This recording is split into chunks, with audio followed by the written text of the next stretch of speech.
We're back to Authors Corner on the Total Education Network. Again, TotalTutor.net for more information. Twitter, Total Tutor, Neil S. Haley. Facebook, LinkedIn, Neil Haley. And I'm always excited about Authors Corner, and especially working with Triumph Books now with such fantastic authors. But when it comes to hockey, and I was talking about specifically enough just how my exhaustion right now and the nightmares I'm having by not sleeping much, like the Penguins had for so many years with the hated Philadelphia Flyers. I want to welcome the program author Adam Kimelman, author of The Good, the Bad, the Ugly, Heart-Pounding, Jaw-Dropping, and Gut-Wrenching Moments from Philadelphia Flyers History. Adam, thanks for calling, and I think we all know specifically the nightmares that the Penguins had for so many years going into that venue. Yeah, it was, the Spectrum was one of those places that you just, as an opposing player, they used to call it the Philadelphia flu. Guys would just suddenly have some sort of lingering injury catch up to them just as they're getting ready to go out and dress against the Flyers, and it was a common occurrence. It was a very unique arena in that the fans were right on top of you, and they were very loud, and we all know what Philadelphia fans are like. So it was not an easy place to play, and a lot of teams and a lot of players just, they didn't want to deal with the Flyers style, and they didn't want to deal with the Philadelphia fans. So the Flyers players knew that, of that era, and they tried to live that up as much as they could. That's so true, Adam. And so tell our audience your background for deciding to write the book, especially the Flyers. Again, for our Pittsburgh fans out there, they're going to be interested in learning about the Flyers, but yet they always a rival you hate but you love in certain aspects because of just remembering the great rivalry games that they played against each other. But tell us a little bit about your background, Adam. Well, I've lived most of my life in the Philadelphia region, either in southern New Jersey or right now up in just outside Philadelphia in Pennsylvania. I've been covering the Flyers since 2002, and since 2007 I've worked as the deputy managing editor of NHL.com. So I've been around the Flyers for, more than a decade now, and now with the league for the last 6 years covering, all 30 teams, you get to see, all the teams and what's out there and the players, and you learn about, you're sort of insular here growing up where I grew up when it comes to the Flyers, but then when you see the whole world as I do now, you realize that the Flyers they're not an original 16, but they might be as close as you're going to get to the original 6 and what that stands for in the history. Definitely. I absolutely. And that's where I guess we will go right to it. Specifically, you were chosen, you've covered the Flyers now with NHL.com, so we might have to, at the end of the show, ask any predictions. Do you think the Penguins are going to choke again with such a great beginning of the season? Because that's always a question when you have such an expert like yourself. But specifically, when you were asked to write this book, I think especially because you're a Philadelphia guy, and I'm sure you're covering the Flyers, you have some love for them. I don't know if a lot of times you talk to writers and say, I like the team, but I'm just used to covering them. I'm not a fan of them. But to be asked to write this book must be an honor, and to go through that entire history, because that's what we're going to kind of go into after you tell me that answer, is basically 6 teams, one of the originals. So quite interesting that you were asked to do this. Well, growing up in where I grew up, yes, I did grow up as a Flyers fan, but once you get into the world of journalism, you realize that you can't root. There's no rooting from press row, and you sort of have to put all that stuff off to the side. And now I'm in the position now where I root for people that I've come to like over the years, and I don't really root for teams. I root for when Montreal Canadiens come in. I'm hoping Danny Briere has a good game. If I'm watching a game with, when Mark Recchi was playing for the Boston Bruins, I would root for the Bruins just because I know Mark so well from so many years, and I would hope his team would do well. And that's sort of where I come into it. I don't really, I guess you make the old joke, when you root for a team, you're really just rooting for laundry. So I don't really, the Flyers win, the Flyers lose. It doesn't really change how I do my business. I cover the games, and I cover the players and the people. So, yes, at heart I will always be a Flyers fan, but at the same time, I don't spend a lot of time rooting or wondering what they're going to do or how they're going to end up, because at the end of the day, my job is to cover the NHL, and that's how I approach it. Well, thinking about that in so many ways, you think about specifically when I was a Pitt fan as a kid, and just to give you an example of a team I love, now I'm constantly second guessing them, and I'm constantly going after them. And they could do no wrong under back in the day of Roy Chipman and stuff. For our Pittsburgh listeners out there. So when we grow up, we kind of stop being as much of a fanatic, and more we enjoy the controversy. We enjoy learning the stories. We enjoy having what ifs, so that it becomes water cooler talk. And that's probably what made you want to be a journalist, Adam. Oh, absolutely. You hear and you meet some of the guys. I've had the privilege of meeting a whole lot of guys from the Broad Street Bullies eras, whether it's, Bobby Clark and Bill Barber and Bernie Perrant and Gary Dornhofer and Bob Kelly. And those guys just tell some of the most fantastic stories. And you hear one and you want to hear another and you want to hear another. And I remember Bill Barber told me how the guys used to play car tag back in the 70s, and they would basically take their cars and drive into one another, and and that would be a fun game for them. Or, Bob Kelly told me that when he was a rookie, they pulled a snipe hunt prank on him, and they had a local municipal judge in on the prank, and they thought Kelly was good. Kelly had thinking he was going to go to jail because he was out of snipe hunting season. And, obviously it was a prank, and they just wanted to mess with the rookie. So you hear stories like that, and you want to fall deeper down that rabbit hole, and you want to find out what it was like in that era, and kind of be as close to a fly on the wall in the room as you can. So that's sort of one of the fun sidelights of having the job I have and writing the books that I've written.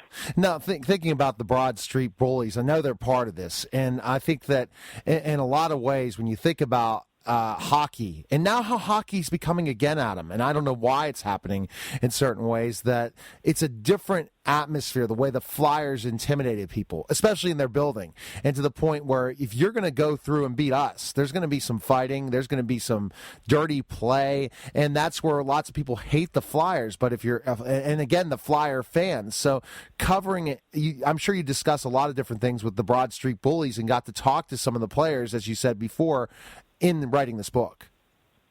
Well, one of the things that people overlook, and the surface was the Broad Street Bullies, and they just kind of fought and punched and kicked and brutalized their way to 2 Stanley Cups. And yes, there was some of that, but what people overlook is, you had 5 Hall of Famers that were part of that team. The goalie for a 2-year span probably had the best 2 seasons that any goalie has ever had if you look at Bernie Perrant's numbers from the 73-74 and 74-75 season. Bobby Clark was a league MVP. Billy Barber is a Hall of Famer and a 50-goal scorer. Rick McLeish was a 50-goal scorer. Dave Schultz, for all of what he was when it came to the fighting, was a 20-goal scorer the first year they won the Stanley Cup. So, the GM of that team is in the Hall of Fame. The coach of that team now finally is in the Hall of Fame. So there was a lot more to the Flyers game in that era than, the Broad Street Bullies and all of that, all the connotations that go with that. People sort of want to take the easy way out and say, well, that's how they did it. They just beat everybody up and won the cup. But what often gets lost, unfortunately, and what I've tried to bring to light is there was a lot of skill, a lot of good players on that team. We're talking to Adam Kimelman, and I can say the whole title of the book, but again, history of the Philadelphia Flyers is our topic for the show. And again, you could go to Triumph Books to purchase his book. He's written many different books, writes for NHL.com and stuff. And Adam, listening to what you said about the Broad Street Bullies, I wonder who gave that title. Was it Philadelphia fans or players of Philly or teams that couldn't stand them? That's a great. Well, actually, it was 2 writers from the Philadelphia Bulletin, the paper which no longer exists. The beat writer was on his way home from covering a game against the old Atlanta Flames, and he was throwing out a whole couple of names that you could call them Freddie's Philistines for Freddie Shiro, the Blue Line Banditos, and one of the names he came up with was Bullies of Broad Street, because the Spectrum is on Broad Street down in Philadelphia, and the editor, Pete Cafone was the man's name, changed it for the headline to Broad Street Bullies. And it's such a simple little thing that, in the business that I'm in, you might write, 12 headlines a day for all the different stories that we do. that one just happened to, it's like hitting the lottery. And that name has stuck and stood now for nearly 40 years. And, everybody was, as soon as you mention the Broad Street Bullies, you're instantly transported to that era. You know everybody that you're talking about. You think Bobby Clark, you think Dave Schultz, Bernie Parent, and you're immediately transported to that era, and you can see those players and those games and those moments right in your head. And it's just remarkable to think that it really just came as a spur-of-the-moment, no real forethought into it headline. Definitely, and so that was one big era, and one of the biggest when you talk about it. But being one of the original NHL teams, as you mentioned, did you learn a lot from writing this book as well? Because, again, you covered them in a certain time period, but now going back in the history of Philly, were you surprised to know, or did you always know the history of the Flyers? Well, no, I did learn a lot. I was born in 1975, and I really didn't become a hockey fan until the mid to late 80s. So there was a lot of the history from, the late 60s and the early 70s that I had heard about some of it, but I didn't really know it firsthand. But going back and talking to a lot of the people who were there, whether it's Ed Snyder or Keith Allen, who was the first coach of the Flyers, or, players from those original teams like Joe Watson and Gary Dornhofer and Bernie Parent, you find out that Philadelphia really wasn't a place that anyone thought hockey could work, because there was an NHL team. People don't realize, and I write this in the book, back in the 1930s, there was, for one season, a team it was the Pittsburgh Hornets. They needed a new arena, so while their arena was being constructed, they moved the team to Philadelphia, and they set an NHL record for the worst points percentage in the league's history, and the team did so poorly, they folded. And there was never a thought of bringing professional hockey back to Philadelphia. There were some minor league teams in the 40s and the 50s and the 60s that sort of came and went and really didn't do much for anybody's interest around here. But for some reason, when Ed Snyder had the idea to bring the Flyers to Philadelphia and to build the Spectrum, and it should have never worked. And for whatever reason, for whatever happenstance, it happened to work, and just the machinations that went through putting it together, raising the money, having some of his co-owners sort of bail out on him halfway through the process, it never should have worked, and yet they've become as close to a founding original six franchise as you're going to get without actually being one of the original six. And so that's very interesting, the story, because they started out so early in that they folded and then later on, but they were one of the original six, and Philadelphia fans. So Philly didn't seem like that was going to be a hockey town, and it took a long time, I guess, for the NHL to truly grow in certain ways. So when we get back, more with Adam Kimelman, author of The Good, the Bad, the Ugly, heart-pounding, jaw-dropping, and gut-wrenching moments from the Philadelphia Flyers history. And I really have some more questions about some other areas of the era, even the latest of the Flyers, what you covered, and for our interest, especially hockey fans, need to pick up the book, not just Flyer fans. We'll be back in just a moment. We're back to the Author's Corner on the Total Education Network. Again, TotalTutor.net for more information. Twitter, Total Tutor, Neil S. Haley. Facebook, LinkedIn, Neil Haley. And like I said, I am just surviving after my wife giving birth to our fifth child. And if you hear a little crying in the background, I wasn't able to edit that point out as I'm in my studios in my home interviewing. And when I heard about, first of all, that I was going to interview Adam Kimelman, I said to myself, oh my gosh, the Flyers. I had scheduled the Ravens this week, and we had to reschedule because of a family emergency. But I was like, boy, two teams that truly I never cheered for ever. But it's so interesting to learn about them. And then once you kind of cover them and have an interview at them, which I've noticed, I'm starting to root for some of these teams just because I'm learning their history. Because history kind of really brings you more of an understanding of teams, because you really learn about the founders, who they are, and how they developed, and you start to kind of have some interest in them in certain aspects. Well, I think when you dive as deep down as I tried to go, you become invested in it. And I really feel I've been a fan of the Flyers since the 1980s when I first got into hockey, but I really feel more invested in the franchise and the people who made it what it is today. You walk into Wells Fargo Center and there's 19,900 people screaming and cheering, and you see a sea of black and orange jerseys and all the fans and the people are so into it. But when you learn about it, it wasn't always like that, and it wasn't just, open a box and here you go, throw the sticks out there and people are going to sell out the building. When you look back in that first season, they played in front of three-quarter full houses at the Spectrum, half full houses at the Spectrum. People didn't care. They had a parade to welcome the team in Philadelphia that first season, and Joe Watson and Bernie Parent both told me they thought there were more people in the parade than there were on Broad Street watching it. People yelling at them, cursing at them, saying you'll be in Baltimore before the end of the year. So when you learn about the history, you can see what it is now, but you got to go back and look and see, God, in 45 years, look where it's gone. I mean, that's not a real long lifespan when it comes to professional sports. You look at the original six teams like the Rangers and the Boston Bruins and the Montreal Canadiens. These are franchises that are 80, 85 years old, and we're more. And that's double where the Flyers and the Penguins also are. And just to know where it came from to where it is now, that's one of the real nice benefits to learning about, doing what I did and learning the history. And it makes it even that much more impressive to see how they've built it. That's definitely true, Adam. And when I start thinking about who is the biggest rival for the Flyers, the Penguins developed the last 20 years, right? Or 25, 30 years. Before then, it wasn't the Flyers' biggest rival was not the Penguins, was it? Well, I think where it's come, I think you can sort of draw that line of demarcation with the start of the 2005-2006 season with the Sidney Crosby era in Pittsburgh.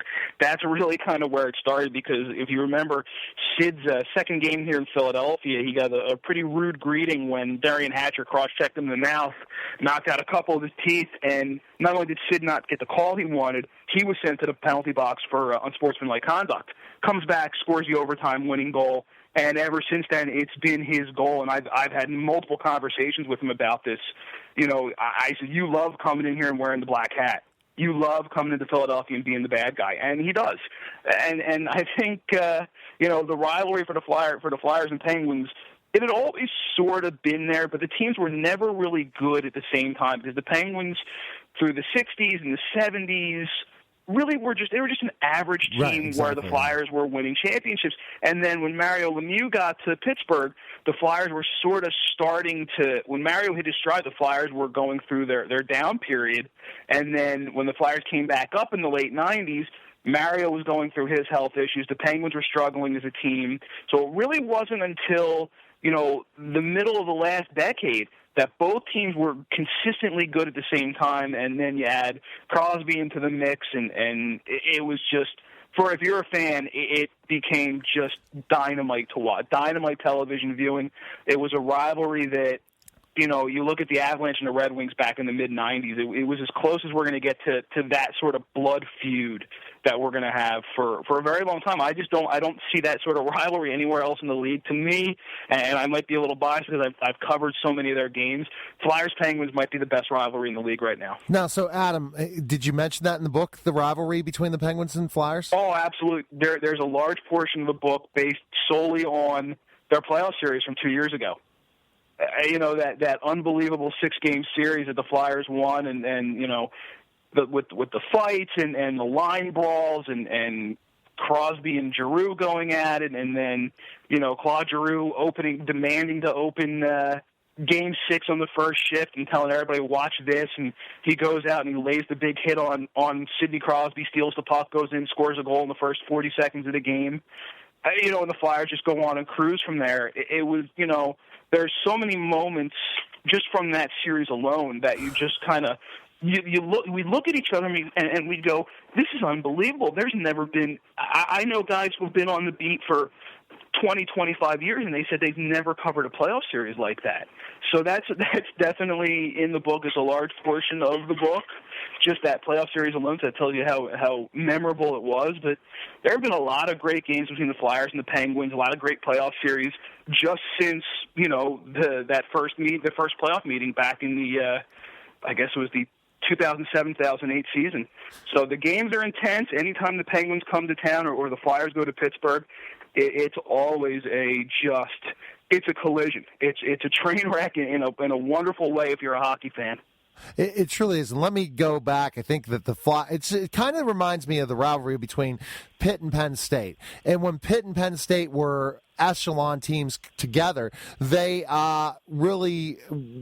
Penn State finally considered them a rival. I think it took the Flyers a long time to see the Penguins' dominance to finally call them a rival, unlike the Penguins that honestly, I remember Brian Trottier's days, and when the Penguins first started to win, they went to the black and gold uniforms. This is before your time, or almost your time, Adam. You were a little younger than me. I was born in 73, and I remember correctly, every time we went to the Spectrum, we lost.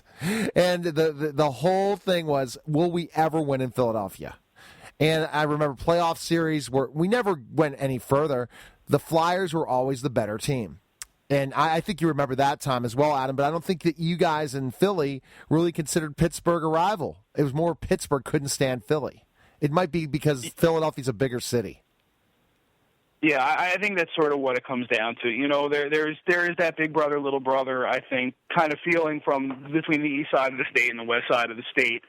But I think, it kind of goes back to what I said earlier, where the teams they were never at the same level, because when the Penguins had Mario and Yager and Trottier and Ron Francis and Tom Barrasso, and they just steamrolled everybody to those two straight Stanley Cups, the Flyers were terrible.